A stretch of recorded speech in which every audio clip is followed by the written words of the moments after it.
संसद में पेश आर्थिक सर्वे ने आरटीआई अधिनियम को लेकर एक नई बहस छेड़ दी है। सर्वे में केंद्र सरकार का तर्क है कि 2 दशक पुराने इस कानून की दोबारा समीक्षा जरूरी है।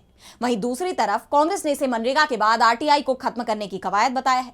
विपक्ष का आरोप है कि ऐसा करके सरकार भ्रष्टाचार को छिपाना चाहती है, जिसके बाद सरकार की मंशा पर कई सवाल उठ रहे हैं। देखिए ये रिपोर्ट। केंद्र सरकार और विपक्ष के बीच अब सूचना का अधिकार यानी आरटीआई अधिनियम को लेकर टकराव के हालात बन गए हैं। 29 जनवरी को संसद में पेश हुए आर्थिक सर्वे में लगभग 2 दशक पुराने इस कानून पर फिर से विचार करने की बात कही गई है। आर्थिक समीक्षा में कहा गया है कि आरटीआई कानून को वैश्विक मानकों के मुताबिक बनाने की जरूरत है। मोदी सरकार का तर्क है कि गोपनीय रिपोर्ट्स और सरकारी मसौदों को सार्वजनिक होने से छूट मिलनी चाहिए। आरटीआई का मकसद सरकार के कामकाज में बाहरी दखल देना नहीं था। इसे व्यर्थ की जिज्ञासा का उपकरण बनने से रोकना जरूरी है। कानून की भावना बनाए रखते हुए इसमें नई सीखों को शामिल करना होगा। अब सरकार के इस विचार पर विपक्ष का गुस्सा फूट पड़ा है। कांग्रेस ने इसे मनरेगा के बाद कांग्रेस सरकार के एक और कानून को खत्म करने की कवायद बताया।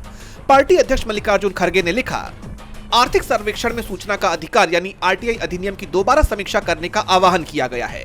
इसमें सूचना को रोकने के लिए मंत्री स्तर के वीटो का सुझाव दिया गया है और नौकरशाहों के सर्विस रिकॉर्ड्स, तबादलों और स्टाफ रिपोर्ट को सार्वजनिक जांच से दूर रखने की संभावना तलाशने की बात कही गई है। अपने पोस्ट में खड़गे ने आगे बताया कि मोदी सरकार ने व्यवस्थित तरीके से आरटीआई अधिनियम को कमजोर किया है।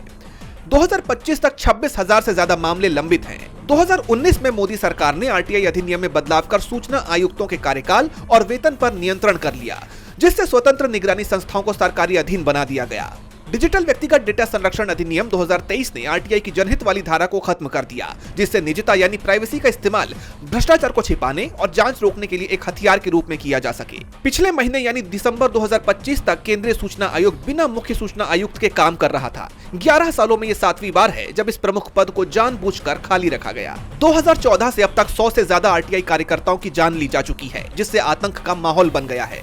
कांग्रेस यूपीए की तरफ से पारित विसल ब्लोअर संरक्षण अधिनियम 2014 को बीजेपी ने आज तक लागू नहीं किया है। अपने पोस्ट के आखिर में खड़गे ने पूछा कि क्या मनरेगा को खत्म करने के बाद अब आरटीआई की बारी है। अब अगर मोदी सरकार अपनी इस कवायद को अंजाम देती है तो उसे विपक्ष की घेराबंदी भी झेलनी होगी, ये तय माना जा रहा है। डीबी लाइव की रिपोर्ट।